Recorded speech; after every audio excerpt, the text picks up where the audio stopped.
السلام عليكم يا من وضعتم النجف وشعائرها أمانة في أعناقكم. سادتي الكرام، لقد بلغ السيل الزبا بالإساءة والمسيئين، وتمادى بعض المحسوبين على الوسط الحسيني بغياب المتصدي لأخطائهم وعبثهم، ونقول: لا توجد منطقة حياد بين علي عليه السلام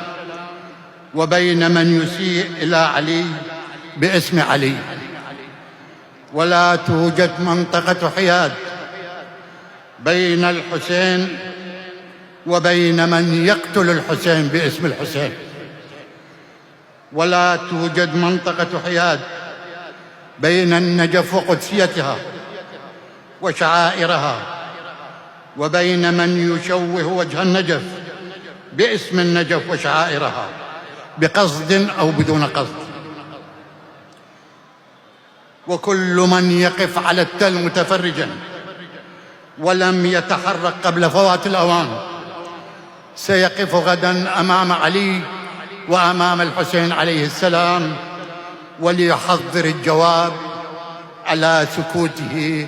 وعدم تصديه للمسيئين.